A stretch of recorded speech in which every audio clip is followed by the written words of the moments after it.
clear to me, and I think it's clear to most all of us here today, that Congress is broken. As an institution, it no longer serves my interests. I don't think it serves this community's interests, and I don't think it serves this country's interests. Look at our economy. Congress just cannot get the job done. They've put partisanship and their careers ahead of this country and our community. Our incumbent has been there now for 8 terms, almost 16 years. He is part of this Congress that is unable to get this job done for our community and for our country. It seems that the Congress's #1 job, including the incumbent, is to get reelected and to stay in power. And if that's their #1 priority, they're doing a great job. Their reelection rate is something like 90%.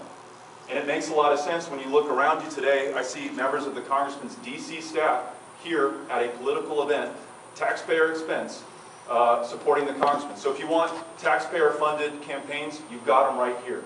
It's part of the power of incumbency. It's part of why we're disgusted with Washington, D.C.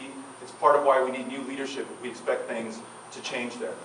But if you want to judge this Congressman and the U.S. Congress on our community's priorities, not his personal priorities, he's done a terrible job.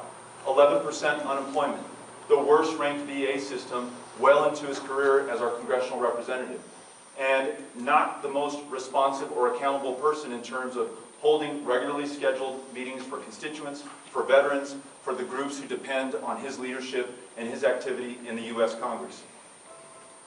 If you want more for your community, if you expect better things, if you expect an unemployment rate that's below the national average instead of ahead of it, if you expect the best VA system in the country instead of the worst, then you're going to need to change who you send up to Washington, D.C.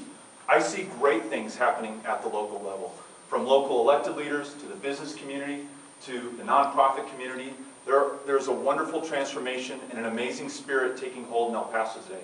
That is not matched and complemented at the federal level, and it's not matched and complemented by who we send to the U.S. Congress every year for the last 16 years.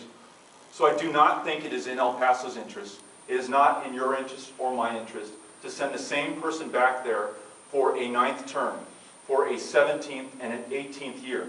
It's the very definition of insanity to continue to do the same thing and expect a different result.